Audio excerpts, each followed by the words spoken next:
Boa noite, meus irmãos. Que a doce e suavíssima paz de Jesus nos envolva.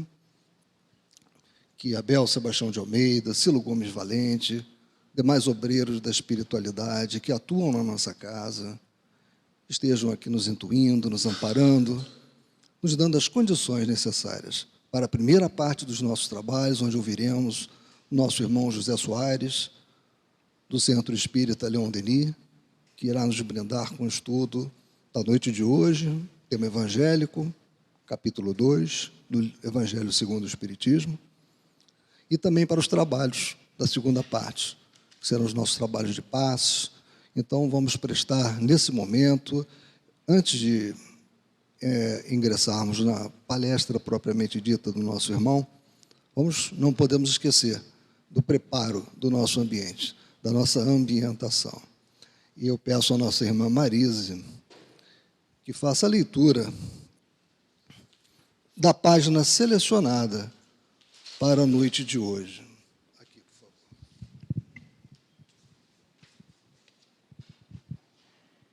Que me falta ainda? Do livro Ramos da Videira, pelo Espírito Irmão José, psicografia de Carlos Bacelli.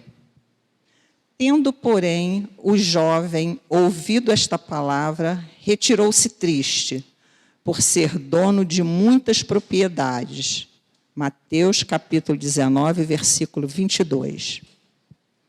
É possível que aquele jovem rico tenha se arrependido de formular a Jesus a segunda parte de sua pergunta, com referência ao seu interesse de alcançar a vida eterna. Que me falta ainda? Em resposta ao seu questionamento, o mestre respondeu: se queres ser perfeito, vai, vende os teus bens, dá aos pobres e terás um tesouro no céu. Depois vem e segue-me. Estaria o jovem afortunado querendo o mesmo que pretendia? As anotações de Mateus explicam que o diálogo se encerrou com o rapaz se retirando triste, por ser dono de muitas propriedades. Quantos não são os que querem o céu, desde que possam ter também a terra? São muitos os que se candidatam à angelitude, sem, no entanto, renunciarem à sua condição humana.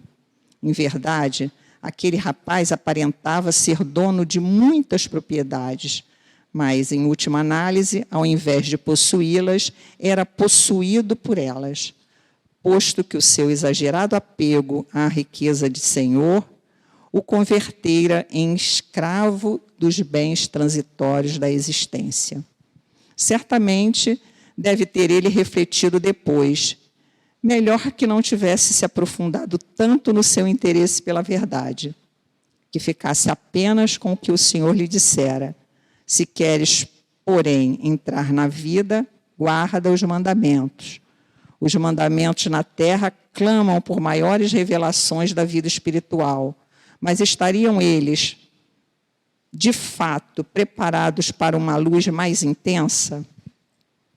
O conhecimento pleno da verdade estabelece a renúncia por preço.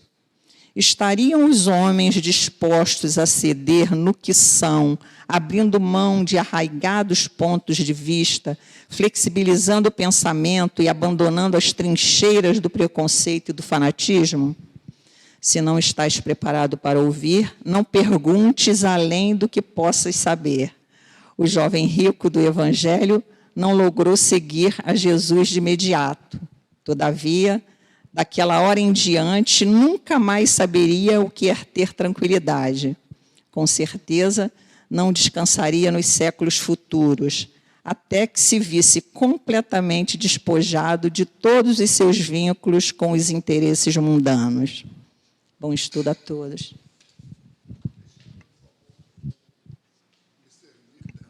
Texto muito bom, né? E, meus irmãos, vamos então prestar a máxima atenção ao nosso irmão José Soares, a quem eu peço a gentileza.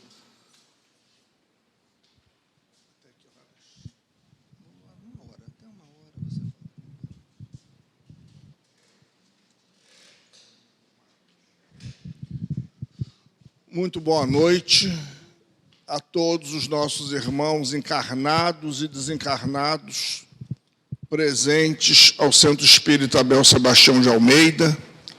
Boa noite àqueles que nos ouvem através da Rádio Abel.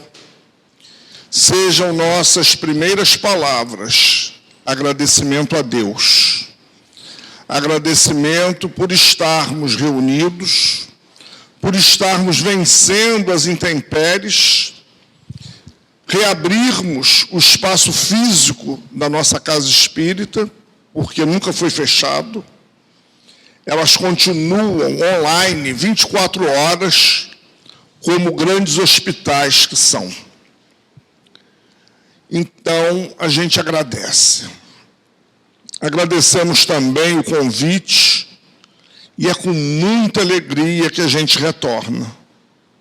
Depois de 12 anos de muita luta, precisei me afastar para cuidar da mãezinha. Ela desencarnou em 2019. Quando ela desencarnou, veio a pandemia. E os nossos encontros passaram a ser online. E hoje estamos tendo a grata satisfação de voltar a essa casa tão querida, que sempre nos acolheu, que sempre nos deu oportunidade de falar do Evangelho de Jesus e que sempre nos sustentou também nas horas de dificuldade. Gesilda, minha amiga de longo tempo, que sempre abriu as portas da casa e do coração dela para mim, ela sabe quanto essa casa é importante para mim. Ela sabe que eu me sinto também um filho de irmão Abel, não é, Gesilda? E nas horas mais difíceis, eu testemunhei isso. Uma vez, numa segunda-feira à noite, eu levei minha mãe para o CTI e a ambulância passou aqui na esquina, na hora dessa reunião.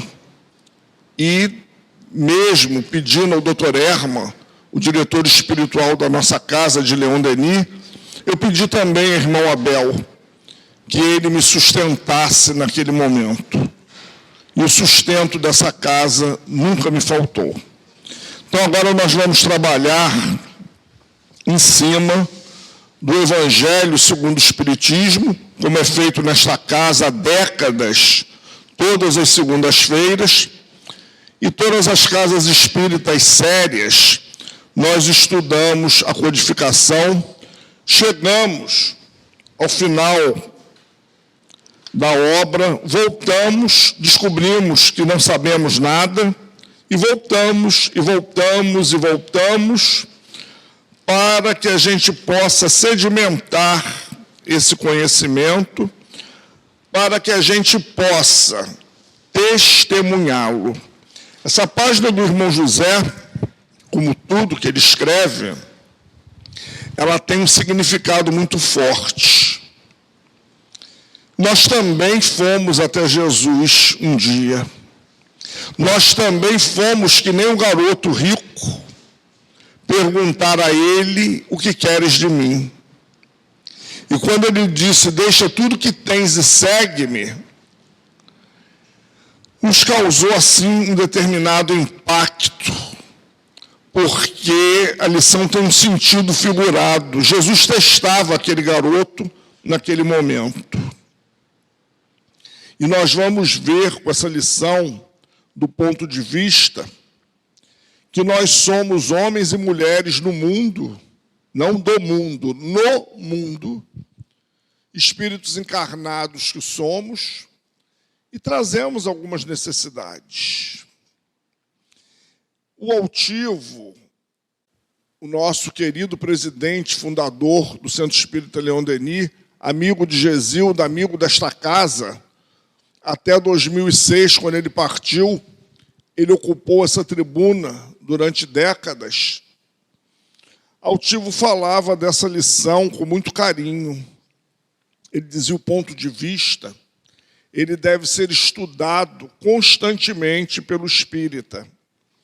Nós estamos numa casa espírita, então nós podemos falar que somos espíritos imortais e na reencarnação, que nós acreditamos nela e temos certeza dela. Então, nós sabemos que esse ponto de vista, nós mudamos ele a cada dia, a cada hora. Isso faz parte do nosso caminhar. No momento que a gente estende a mão àquela criatura que não nos é simpática, nós estamos mudando o ponto de vista. No momento que nós estendemos o perdão, nós estamos mudando o ponto de vista. O Evangelho nos diz que infeliz daquele que diz, eu nunca perdoarei.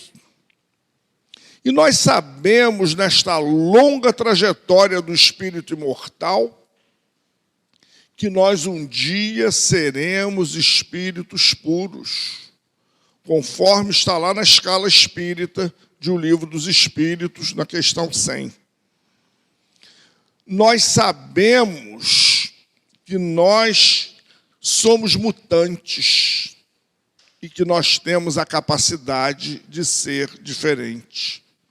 Nas nossas reuniões de socorro espiritual, nós observamos isso, e muitas das vezes aquele espírito que vem raivoso, que vem até com ódio da casa espírita, do movimento espírita, passados anos, ele retorna, agradecendo, pedindo perdão, engajado nas fileiras de trabalho da casa. O que fez com que ele mudasse o seu ponto de vista, não naquele momento. Porque na casa espírita nós não fazemos um trabalho de convencimento. Nós não estamos aqui para convencer ninguém. Nós jogamos sementes.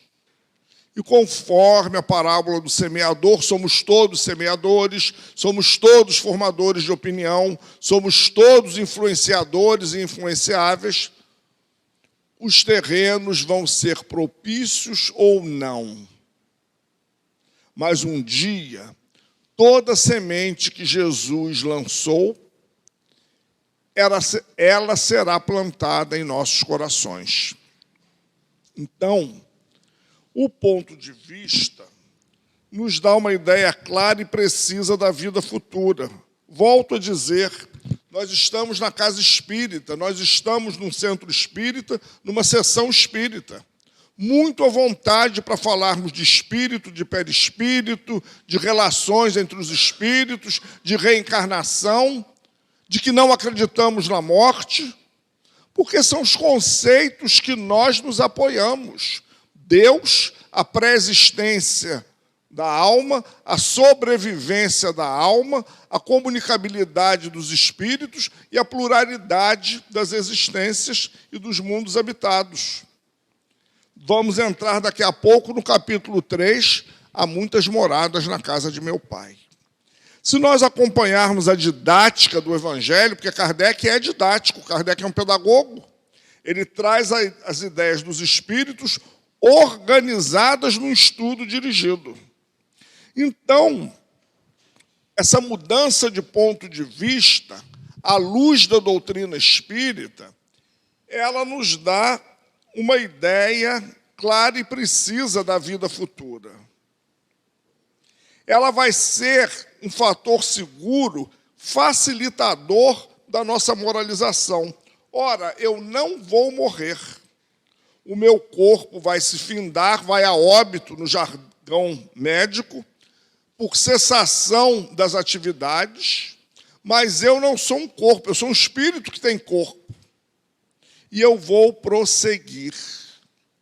Nós temos essa certeza.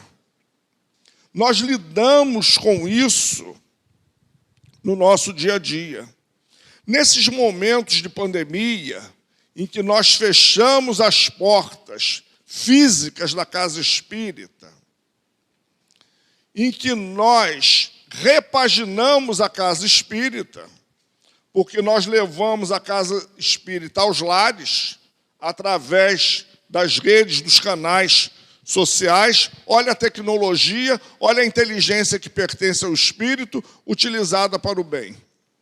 Nós paramos de dar aquele passe que o médium se posiciona na frente do assistido.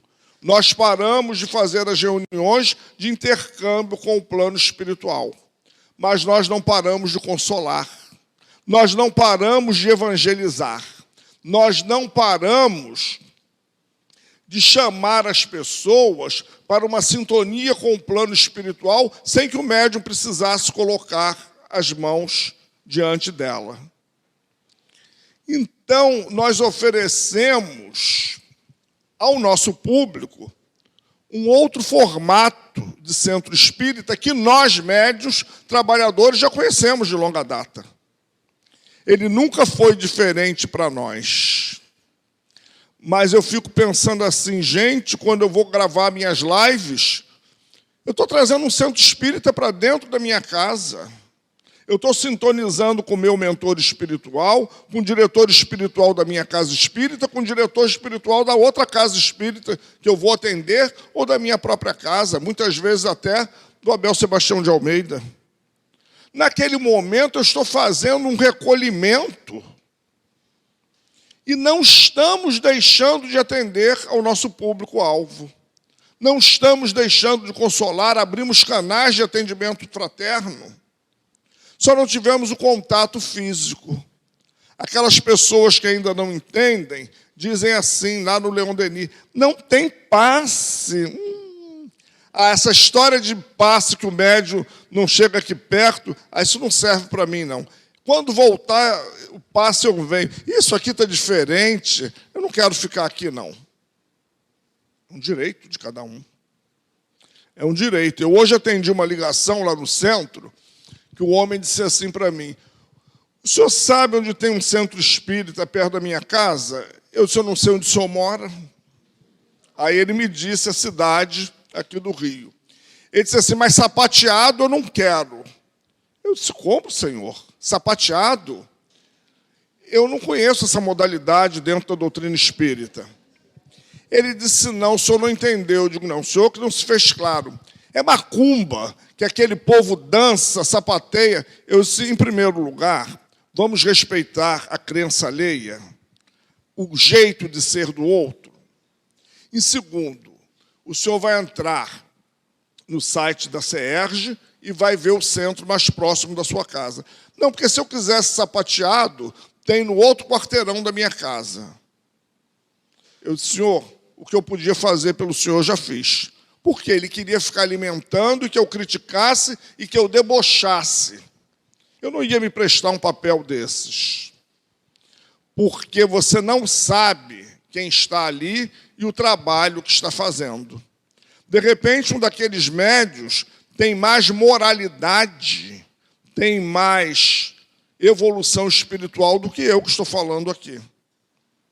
Aliás, como esse rapaz da parábola, eu, cada dia que passa, me assusto mais. Porque o volume de trabalho com essa pandemia, então, quadriplicou. Eu digo, meu Deus, começou espírito devedor, todo mundo está me achando e quer que eu grave live? Pelo amor de Deus, isso é dívida. É dívida você ter que levar a palavra do Senhor. E essa mudança de ponto de vista, ela vai trazer desdobramentos. Ela tem um facilitador. Ela vai nos dar um entendimento melhor com relação aos problemas da vida. Por quê? Eu vou enxergar a vida de uma outra ótica. Eu sou espírito mortal. Eu não estou doente, o meu corpo que está doente. Como dizia Chico Xavier, isto também passa. Os meus problemas, as minhas dores vão passar. Mas, como diz Divaldo Pereira Franco, a doutrina espírita ela é sedutora porque ela nos explica. Ela não diz por que tem que ser, por que tem que fazer. Não. Ela dá explicações. Agora é trabalhoso, tem que estudar. Tem que aprofundar. Então, nós vamos buscar explicações para os fatos. E a doutrina espírita nos apela para a lógica, a razão e o bom senso. Com isso, o nosso comprometimento, ele aumenta. E a morte? a morte, que era aquela senhora dominadora, temida, avassaladora, ela passa a fazer parte das nossas existências, porque vai fazer, ou eu vou, ou meu ente querido vai antes de mim. Então, eu vou ter que me adaptar a esse processo. Mas eu não vejo mais no cemitério, nem no campo de cremação, uma estação terminal. O meu amor não está ali naquele cubículo fechado, feio. A minha mãe dizia assim para mim: não marque encontro comigo no cemitério, porque eu não vou estar lá. É muito feio. A minha mãe era muito vaidosa, perua. Ela dizia: eu não vou para aquele lugar horroroso. Não marque encontro comigo ali, que eu venho e ainda te dou uma surra. Aí, passados uns meses que ela havia partido, eu fui passando de ônibus na lateral, o muro do cemitério de Inhaúma. Aí eu comecei a ficar imaginando, a gaveta que minha mãe o corpo de minha mãe está sepultado está por aqui. Na hora eu senti aquele impacto. Desde quando eu estou aí? Eu tomei um susto. Eu disse: é ela mesma. Porque eu já tinha recebido notícias lá na casa espírita que ela estava em trabalho já tinha despertado e logo ela se reconheceu e entrou no trabalho. Mais de 40 anos de mesa de desobsessão e uma série de trabalhos na casa espírita. Então ela dizia para mim: não marque encontro comigo lá, porque eu não irei lá. Lá é muito feio. Eu só irei lá se os meus guias me chamar para ajudar, para resgatar. Nunca para me encontrar com ninguém. Pelo amor de Deus, eu vou por uma questão de necessidade, eu vou voltar depois, por livre e espontânea vontade? Nananina, não. Então, as pessoas às vezes pensam que nós espíritas não sentimos a morte. Não é assim. No dia do passamento de minha mãe, quando o corpo foi para o necrotério, o maqueiro disse assim para mim: eu vou deixar o senhor à vontade, que esse é um momento muito íntimo. Eu disse: perfeitamente, muito obrigado, mas eu estarei aqui fora. Quando eu entrei, tinha uma imagem de Maria, de uma das santas, porque nós somos um país católico, mas me chamou a atenção que abaixo da imagem tinha algo escrito, digitado, plastificado e colado. Eu, muito curioso, botei o óculos, fui ler. Era a nossa prece do Evangelho segundo o Espiritismo, lá do capítulo 28, por alguém que acabou de morrer. Só que a pessoa teve uma habilidade, não colocou esse título, não colocou o que era do Evangelho, colocou algo universal. Aí eu disse para minha mãe: está vendo o nosso Evangelho aqui? Quando eu saí, ele disse assim: o senhor é espírita, né? Eu disse: sim. Ele disse: pelo comportamento. O choro não tinha desespero. Eu também sou. O senhor trabalha onde? O Centro Espírita Leon Denis. Ele disse: eu trabalho no Francisco de Paula, lá na Conselheiro Zenha. O maqueiro também. Ele disse: eu senti uma paz junto à sua mãe, porque o senhor sabe, né? A gente é médium, trabalha na desobsessão, eu tenho que trazer esses corpos para lá e para cá. Claro que eu faço meus registros. E em todos eu faço uma prece. Quando eu cheguei perto da senhora, sua mãe, eu disse assim: esse espírito já foi, só tem um corpo aí. E eu já tinha sentido, quando ela entrou no CTI, eu senti que ela não ia voltar. Tanto é que o médico voltou, fez assim para mim, eu disse: minha mãe se foi, né? Ele: calma, eu estou me preparando para falar com o senhor. Eu digo: se prepara para o próximo, porque minha mãe se foi. Eu sabia, a espiritualidade me falou. Eu senti a presença da direção amiga da casa e ele registrou como médium. Aí começamos a conversar sobre a doutrina espírita, nesse processo facilitador. Ele disse: a sua mãezinha só tem o corpo morto aí, porque o espírito já não estava mais ali. Ao longo do dia foi se desligando, eu fui percebendo isso. E essa força, antes do corpo ser sepultado, eu fiz a prece. Eu disse: gente, eu faço a prece há anos que eu encomendo o defunto. Eu brinco que eu sou médium de encomendar defunto. Eu não vou fazer pela minha mãe? Eu disse, nós tínhamos um trato, quem for primeiro, quem ficar vai fazer. Eu disse, já que ela se foi, eu tenho que honrar o trato. Porque a morte, ela deixa de ser essa avassaladora, essa arrasadora. É a mudança de ponto de vista. É esperança, é certeza que os nossos mortos estão vivos. E essa continuidade, ela nos dá uma construção de resignação, porque as incertezas ficam para trás. E se eu tenho a certeza da continuidade, o Espiritismo tira os in todos. Incerteza, inquietação, irritabilidade, ele tira esses is todos. Ah, mas eu estou agitado, eu sou assim, eu sou espírita. Eu que ainda não absorvi. Eu ainda não absorvi. Eu gosto de uma frase da Gesilda que ela diz, me permita, apesar dos meus inúmeros defeitos. E eu fui fazer uma palestra numa casa espírita, um mês atrás, sobre o medo. E eu falei dos meus medos, das minhas angústias. Quando terminou a palestra, uma companheira do Leon Denis disse, você não deveria ter dito isso.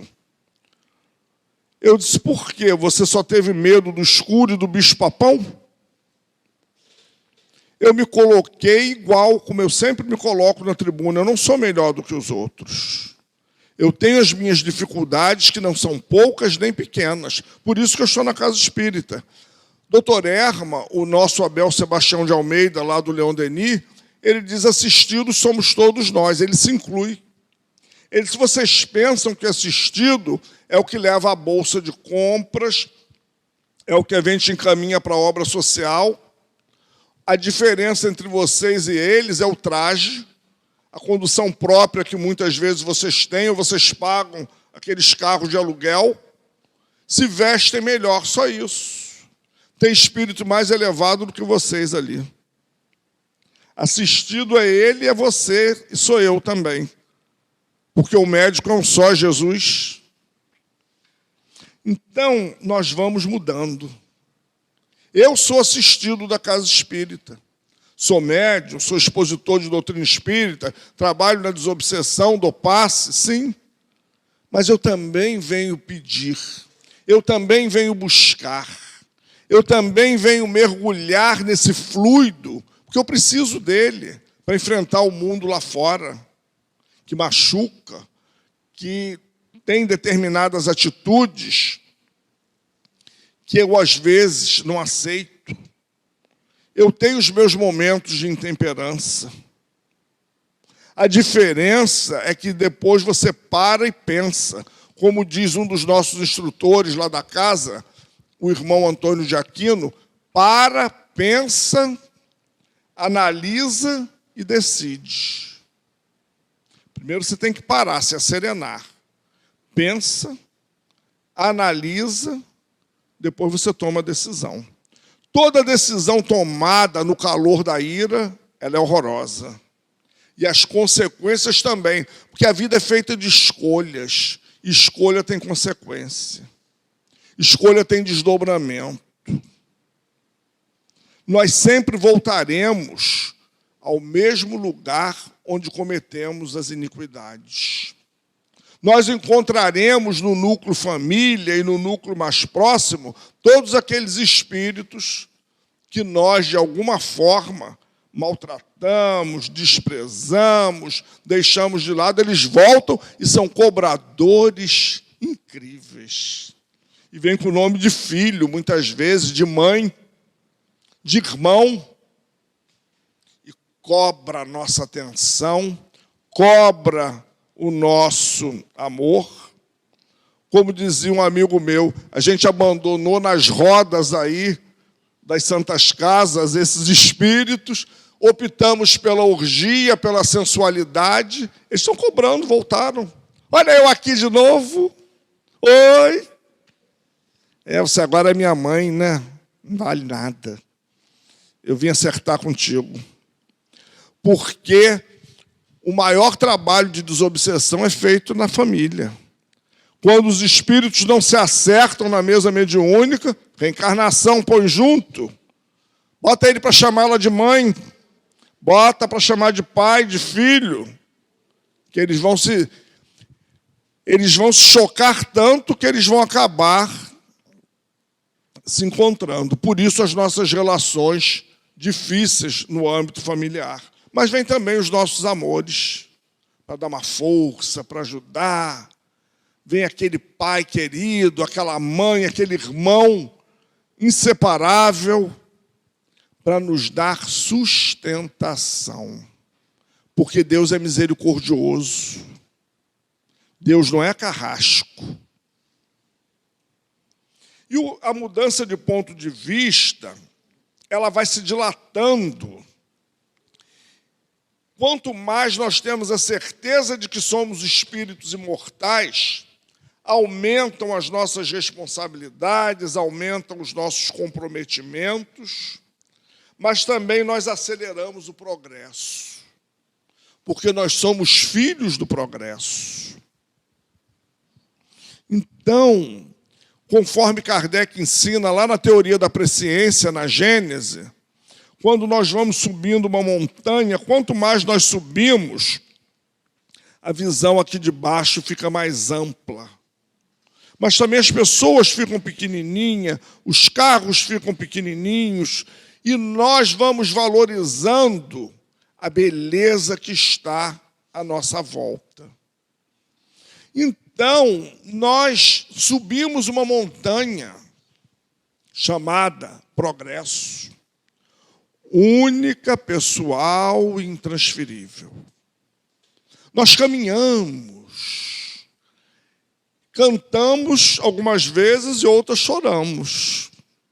Os joelhos, às vezes, estão desconjuntados, como disse Paulo, mas a gente segue na luta. Sangram, e a gente chora, a gente sua. Nós também, que estamos aqui na tribuna, que sentamos àquela mesa, que levantamos e te aplicamos o passe, e fazemos a conversa fraterna e preparamos a sopa. Tem dias que a gente chega aqui um trapo e diz, meu Deus, me sustenta, olha a fila aí para atender. Eu só vim hoje por disciplina. Eu só vim hoje por amor à causa. Semana retrasada, eu vivi uma situação dessas. E eu fui falar de evangelho no Leon Denis. Eu estava me sentindo a última das criaturas. E eu disse, Senhor, eu só vim por amor à tua causa. O que é que vai sair dessa palestra? Eu não sei. Abri meu caderninho e fui falar de evangelho. Logo o evangelho, que é o mais difícil de todos. Quando eu cheguei em casa, eu recebi um telefonema que eu já tinha dito à minha amiga pelo WhatsApp que eu precisava conversar com ela. E juntos nós achamos a solução para o problema. Claro que Deus sempre se manifesta através de alguém, mandou ela para me ajudar. Mas nos dias subsequentes, as mensagens nas redes sociais e companheiros da casa agradeceram pelo estudo. E teve uma pessoa que me disse assim, se você não viesse, você não teria me ajudado. Eu estava chorando mais do que você. Não sei qual é o problema dela, ela não sabia o meu. Eu disse, bendita oportunidade. Há 20 anos atrás, porque eu tenho 60 de idade, e 60 de casa espírita, evangelização infantil, mocidade espírita, 42 anos de prática mediúnica. Olha como eu sou espírito devedor, com 18 anos, já estava à mesa de desobsessão. Então, eu disse, há 20 anos atrás eu teria ido embora. Mas eu pensei, em tempo de pandemia, expositor de última hora, ninguém está querendo ser. Eu me comprometi com a coordenadora, eu me comprometi com a coordenação espiritual da casa. Essa casa nunca me faltou, eu não posso faltar a ela hoje. Eu disse, eu vou arriscar. Se eu não sair, que vai ser? A gente toca para frente. Mas, na hora, houve um envolvimento, eu esqueci tudo, os meus problemas, e falamos do Senhor Jesus. Então, a gente olha para os pontos de vista. A minha avó era católica, tinha pavor de espiritismo, cearense, como o pai de Gesilda. Ela dizia assim: nunca diga dessa água não beberei.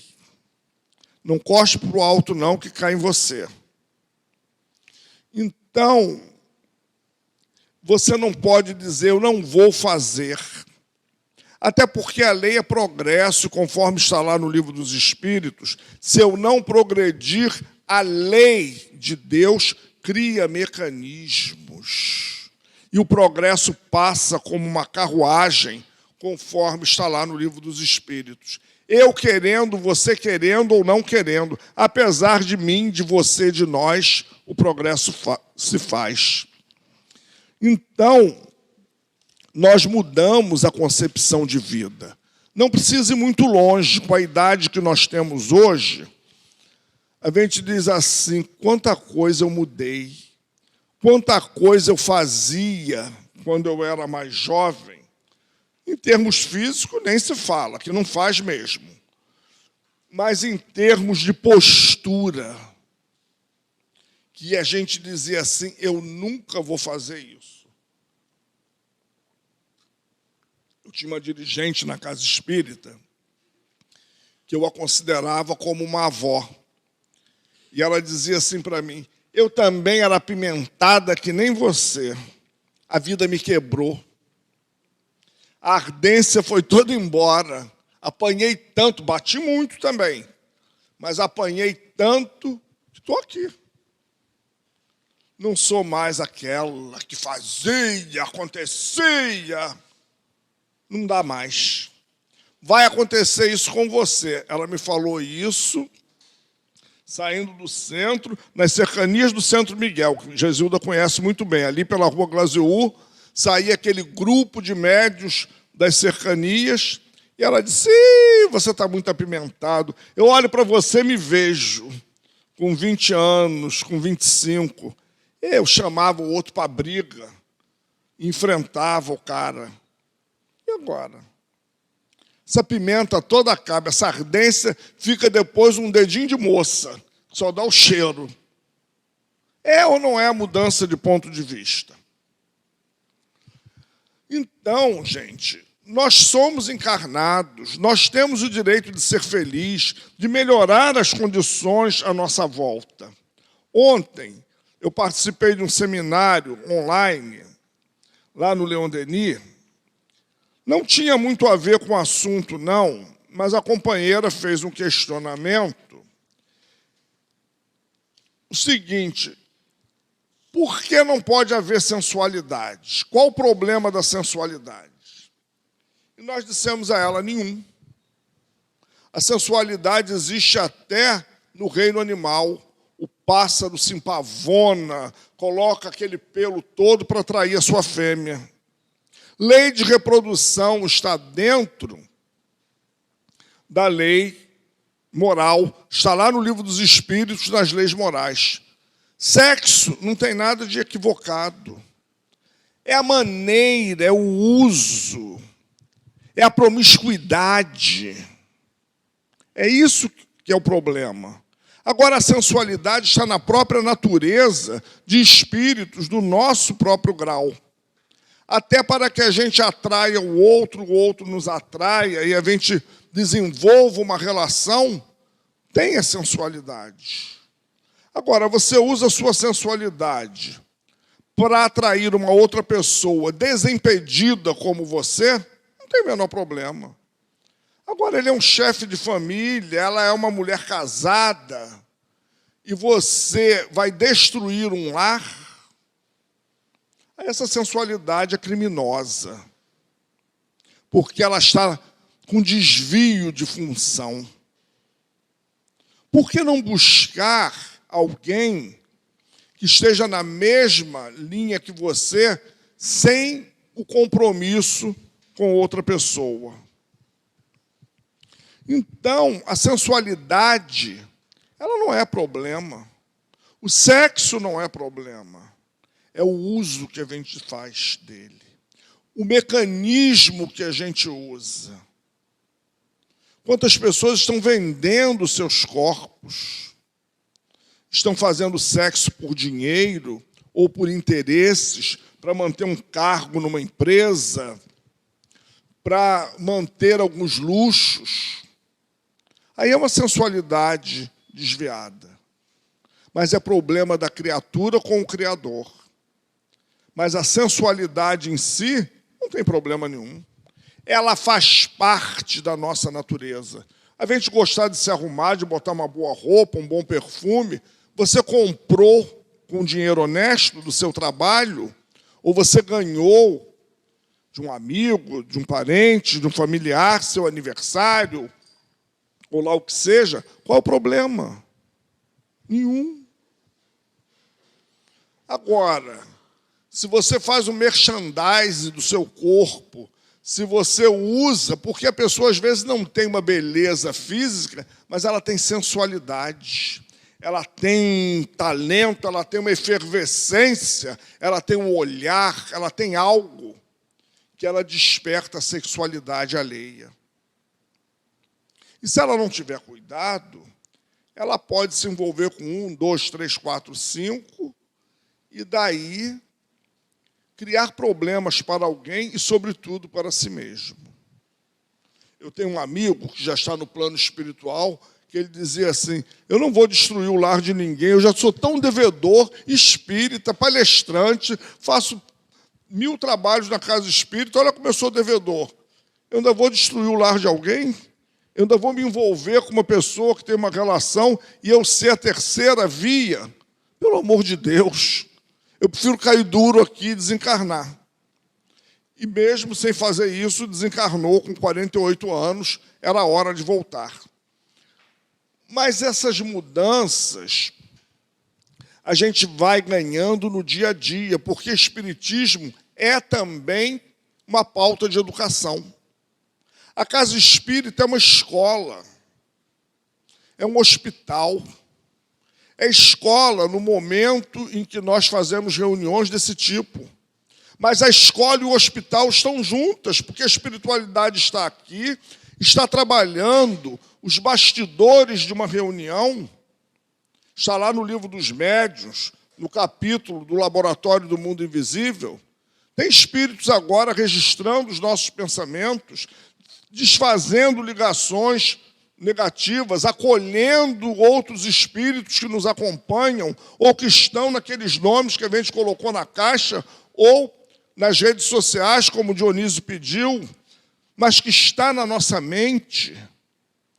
Tem espírito fazendo uma limpeza astral, por isso a gente sai daqui mais leve, mais solto, mais liberto e mais propenso a pensar no Evangelho de Jesus. A gente não sai daqui perfeito, não, e está muito longe.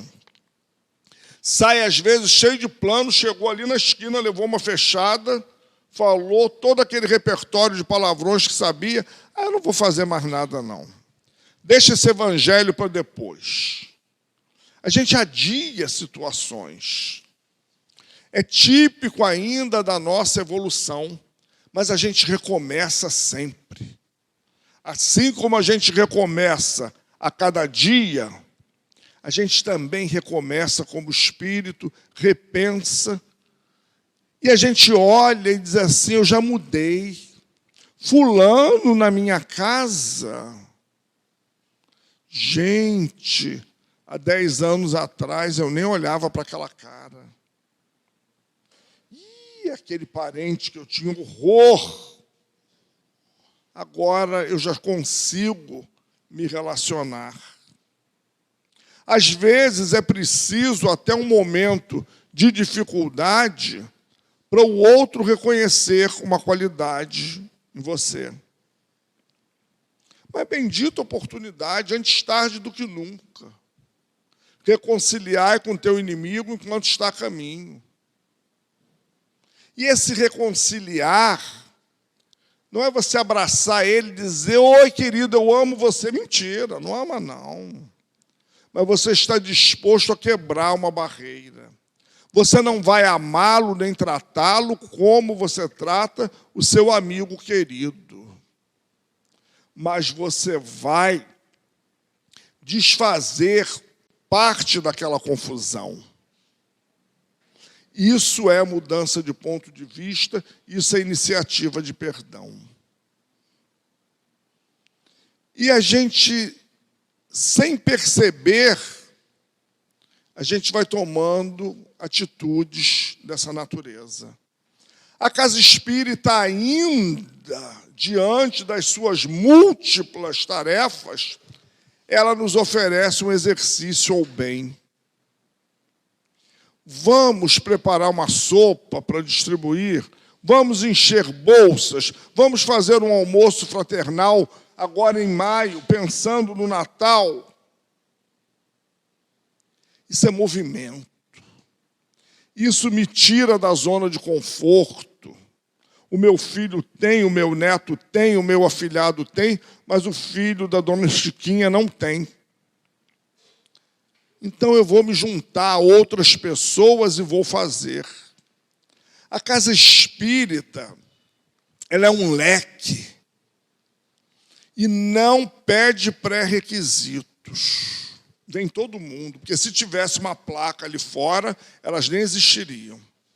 Porque do fundador até os dias de hoje, se tivesse pré-requisito, nós somos homens e mulheres comuns, que brigam ali na fila do banco, que se desestabilizam no trânsito. Somos pessoas assim. Uma companheira nossa contou, ela é médica, que ela foi de Madureira até Bento Ribeiro, o homem fazendo guerra com ela no trânsito. Ela disse assim, se eu não fosse para o Leon Denis agora, eu ia mostrar a ele o que é uma mulher no trânsito. Mas eu tenho que fazer palestra, eu tenho que me acalmar, me acerenar, sintonizar com o guia. Eu vou deixar passar só hoje, tá, Leon Denis? Só hoje. Ela foi, fez a palestra. Daqui a pouco, quem está na fila, ela disse, meu Deus, eu não acredito. Esse infame que vem me fechando, só falta... Eu vou me armar, porque ele está vindo. E ele veio pedir perdão a ela. E ela disse, não facilite, porque hoje eu estava vindo para o centro, que eu vou te mostrar o que é uma mulher no volante. Não brinca comigo mais. Assim rimos, apaziguamos a situação, mas realmente, gente, eu não fiz, eu não me arvorei, eu não mostrei a mulher velha e feia, porque eu estava indo para o centro. Essas seguradas já são treinamentos. Eu não vou fazer agora, porque eu vou para o centro, eu tenho que conter a minha sensualidade, eu não vou responder, eu vou para um trabalho muito sério, porque parece que só estamos nós aqui sentados. O salão está cheio, tem espírito estudando, tem espírito sendo tratado, tem espírito que vai ser socorrido, levado para as colônias, para o hospital que fica aqui em cima, porque toda casa espírita tem o seu hospital plasmado sob a superfície da casa e atende um raio. Então, tem uma interação dessa direção com a direção de outras casas espíritas. Enfim, tem toda essa movimentação. Por isso que a gente é chato, faz silêncio, não conversa no salão, desliga o celular, porque a gente sabe dos bastidores. Isso é uma disciplina que nos é imposta, que para muitos de nós é terrível, que é treinamento de mudança. Eu tinha uma professora que dizia que mudar é o verbo mais difícil da gente conjugar. Era professora de sociologia, ela dizia, olhando o aspecto sociológico do homem, mudar é o verbo mais difícil. Sim, porque você tem dificuldade de mudar um colchão, de mudar um jeans, que aquele velhinho gostoso compra o novo, ele é apertado. Imagine as grandes mudanças. A casa espírita também está treinando a gente para as grandes mudanças, para os desafios lá de fora. Socioeconômico, político, toda essa revolução. Eu não me envolvo com isso. Não se envolve. Você está fazendo o que no mundo? Você tem que ter uma postura, sim. Você é um cidadão. Você não vai puxar uma arma e dar tiro no outro que não tem o mesmo time que você, o mesmo partido político. Você não precisa discutir nem brigar com ninguém. Mas você tem que se colocar. Você tem que, dentro de uma postura cristã, entender que somos todos espíritos, inclusive quem governa uma nação. Olha o que diz a 573 do Livro dos Espíritos. Em que consiste a missão dos espíritos encarnados? Instruir os homens, auxiliar-lhes o progresso, melhorar suas instituições. As missões são mais ou menos gerais e importantes. Aquele que cultiva a terra cumpre uma missão, como aquele que governa ou que instrui. Tudo se encadeia na natureza. Cada um tem sua missão neste mundo, porque cada qual pode ser útil em alguma coisa.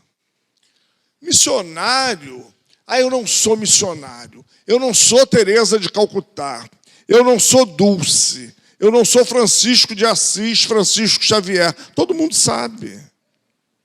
Todo mundo sabe, até a vibração nossa. 5 minutos ao nosso lado, as pessoas sabem. Mas eu tenho uma responsabilidade no contexto onde eu estou inserido. Família, cidadania, exercício profissional, interação interpessoal na rua, nos estabelecimentos, no lazer.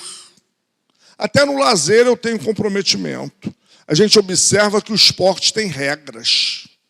E você coloca uma criança no esporte para ela desenvolver musculatura, desenvolver toda a sua flexibilidade física, mas também para se educar. Ela tem que respeitar o adversário. Se ela infringir, ela leva falta, cartão vermelho, amarelo. E a vida nos dá vários cartões vermelho, amarelo, e nos tira de circulação também. Expulso de campo. A vida tem todos esses mecanismos, todas essas regras. E ainda tem tempo a questão da administração do tempo. Desculpe aqui, Dionísio. A administração do tempo. A mudança de ponto de vista nos dá um olhar diferenciado para o futuro. Eu não vou morrer. Vão dizer amanhã para vocês, José desencarnou. Orem bastante, pelo amor de Deus. Pega o capítulo 6 do Evangelho, Cristo Consolador, vinde a mim, todos vós que estáis sofridos, e toca a orar. Mas não vou morrer. Você não vai morrer. Nós não vamos morrer. Esses espíritos que estão aqui equivocados, nos ouvindo, de que morreram, eles só deixaram seus corpos. E nós já temos esse diferencial à nossa frente. Não vale mais para nós vir na mesa mediúnica e dizer, o que é isso? Que é esse corpo? Eu tenho uma amiga lá da Casa Espírita, ela vinha muito aqui, agora já está mais idosa, ela foi conversar com o espírito, ele disse para ela assim, eu também era espírita, eu conheço tudo que você sabe, essa codificação toda. Ela disse, então eu não tenho nada a te dizer.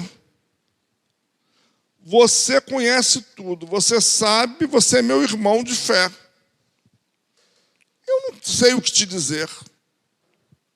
Agora eu pergunto a você, disse ela, uma mulher muito instruída e muito bem orientada pelos seus guias, professora com mais de 40 anos de sala de aula, sabe pegar o aluno. O que você está fazendo numa reunião de socorro espiritual? Porque você deveria estar aqui trabalhando, me ajudando. Ele então se calou. Essa eu vou deixar você pensar.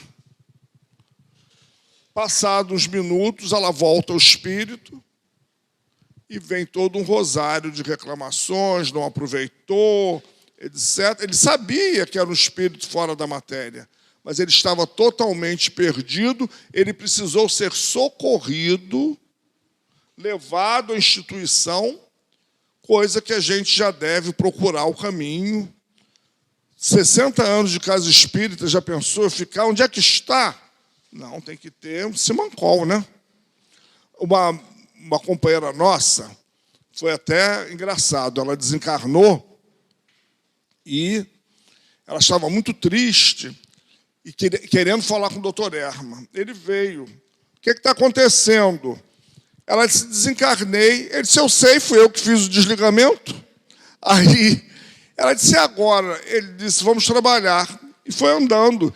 E ela, eu não posso. Ela disse, não pode o quê, minha filha? Eu estou morto, estou trabalhando. Vamos embora, acabou. Vou levar você para o centro hoje. Disse para ela, hoje é sexta-feira. Lá na nossa casa tem trabalho de desobsessão. Ela disse, mas eu não tenho condição. Tem. O que você fazia? Você não conversava com os espíritos? Vou levar você hoje para lá para conversar. Mas eu não estou em condições. Arranje as condições que eu vou botar você para dirigir uma sala lá de trabalho. Ela disse, eu olhei para um lado, olhei para o outro, não tinha jeito. Quando eu vi, já estava aqui no centro. Ele disse, essas mazelas, esse resquício da doença, isso passa. Passou. Ela se passou porque eu não fui bajulada. Quando eu disse para ele, eu desencarnei, ele disse, eu sei, foi eu que desliguei. Ela disse, eu fiquei sem saber o que dizer, e ele foi andando. Igual aquela história de Joana para Divaldo. Senhora, eu estou 50% morto, a senhora não faz vantagem nenhuma, eu estou 100% morto e trabalho. E também foi embora, e ele teve que ir para a reunião mediúnica. Então, gente, a nossa doutrina espírita, ela abre esses caminhos. Voltando um pouquinho ao capítulo anterior, o número 1, os itens 5 a 7, nos fala sobre o Espiritismo. E Allan Kardec diz que é a nova ciência que traz provas irrecusáveis da existência e da natureza do mundo espiritual. Mais adiante, ele diz que é a chave com a ajuda da qual tudo se explica. Primeiro veio Moisés, depois veio Jesus, depois veio o Espiritismo, não personificado na figura de A, B ou C. Ele desenvolve, completa e explica os ensinamentos de Jesus. Ele é, portanto, obra do Cristo que o preside, assim como igualmente o anunciou. Olha o Consolador prometido, lá do Evangelho de João. A regeneração que se realiza e que prepara o reino de Deus sobre a terra. Jesus não veio instalar o reino de Deus sobre a terra? E nós precisamos agora ser os mantenedores. Por isso Jesus disse, o meu reino não é deste mundo, que é este capítulo que nós estamos estudando. Porque os interesses dele não eram desse legislador comum, não era desse homem comum. Mas nós vimos na realeza de Jesus, no estudo que a Gesilda fez tão bem, que é uma realeza diferente, sem pompa, sem coroa, sem cadeiras altas, uma realeza de uma nobreza, de uma natureza espiritual única, vista por todos nós aqui na Terra. E na questão 961 do Livro dos Espíritos, Kardec perguntou o que nos aguarda depois da morte, a dúvida, o temor ou a esperança? E os espíritos disseram, a dúvida nos céticos, o temor nos culpados e a esperança nos homens de bem, nas mulheres também. Então, nós temos que ficar com a esperança, nós temos que ficar com o bem, nós temos que ficar com esse caminho que o Espiritismo nos aponta. O Espiritismo é esse abre-alas, que abre para que nós possamos passar. Ele nos ajuda a nos ver, a nos autoconhecer, a nos autoanalisar E se a gente observar, nós temos muito desse garoto da parábola, temos muito daquele Pedro que amava Jesus, mas que cortou até a orelha do centurião. Nós temos esses ímpetos. E aqueles seguidores de Jesus também tinham, eles não eram espíritos perfeitos. O perfeito ali era Jesus. Então, nós estamos vendo que as oportunidades são para todos. Mas se a gente for ao médico, e o médico fizer um levantamento, o médico faz uma proposta, faz uma mudança de ponto de vista. Tem que tomar essa medicação, tem que fazer uma dieta, tem que caminhar, tem que perder peso. Eu vou fazer se eu quiser, é claro. Mas eu não vou poder me queixar que a dor da coluna não passou. Que o joelho está arrastando depois dos 30, então, é inevitável. Que a coluna está assim. Mas eu não quero emagrecer, eu não quero fazer atividade física, eu quero um comprimido miraculoso. Não existe. Aí eu tomo aquele que tira a dor e ele ataca o estômago, porque eu me vicio nele, aí ele faz uma gastrite, uma úlcera. Mas eu não quero mudar, eu não quero perder peso, eu não quero fazer atividade física. Então, eu tenho que aguentar a dor. Eu tive uma proposta, eu aceito se eu quiser. Eu tenho uma amiga, ela é médium lá da casa, ela chegou na médica e a médica disse, os seus exames estão um terror, endocrinologista. Você está quase diabética, colesterol alto, um processo de tireoide. Depois que ela fez aquela lista toda, ela disse para ela, mas eu posso te ajudar, ainda tem tempo. Vamos reprogramar a sua vida? Ela topou, ela disse, eu vou topar o desafio. Eu sou professora, eu sou uma educadora, eu vou topar o desafio. Emagreceu quase 30 quilos, mudou todas as normas alimentares, passou a fazer atividade física, o diabetes nem chegou perto, a tireoide se equilibrou, claro, tomando passes também na casa espírita, é uma trabalhadora incansável. O formol de casa espírita é forte, né, Gesilda? A gente conversava sobre isso. E ela está com uma outra vida, está mais bonita, está mais saudável, está mais alegre, mais risonha, mas ela pagou um preço por isso. Ela era gulosa, gostava de comer igual eu gosto, ela mudou esses hábitos todos. Ela disse, quando ela falou para mim, eu tenho como te ajudar, ela disse, eu não podia, professora, espírita, eu não podia recusar, eu me agarrei nela. Ela disse, eu fiz minha parte, eu estudei, a minha parte está aqui, agora é contigo. Volta daqui a um mês, volta daqui a um mês, e a médica sempre satisfeita, sempre parabenizando. Hoje em dia ela é uma paciente controlada. Então ela disse, eu devo isso a Deus, devo essa médica que ele colocou no meu caminho, devo a espiritualidade, devo ao meu esforço também. Mudou. Foi fácil? Claro que não. Quem é guloso como eu sabe. Fechar a boca. Eu vinha de carona com um casal de amigos e a gente comentava isso, os três. O dia que eu tiver de fazer dieta por questão de saúde, eu estou morto, porque vai ser brabo. Mas a gente diz agora, mas depois você se vendo como espírito, se você fizer um diabetes, uma hipertensão e não se tratar, você parte antes da hora, é suicida. Aí você diz, eu não posso fazer isso com o meu instrumento. Foi Deus que me deu.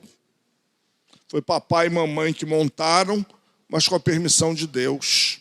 Eu não posso estragá-lo antes da hora. Eu tenho que devolvê-lo no momento que ele for à falência total. Então é isso, minha gente. Uma conversa despretensiosa. É assim que a Casa Espírita nos trata, nos convidando a refletir. Com Jesus, a gente ri um pouquinho, brinca, tenta aliviar, porque é pesado, porque as dores são grandes, porque mudar é muito difícil, porque essa proposta é séria, certa, verdadeira, mas ela tem um custo altíssimo. Então, a gente tenta descontrair, mas vai ser muito melhor para a gente se a gente aceitar. Porque é Jesus que está convidando, não é qualquer um, é Jesus.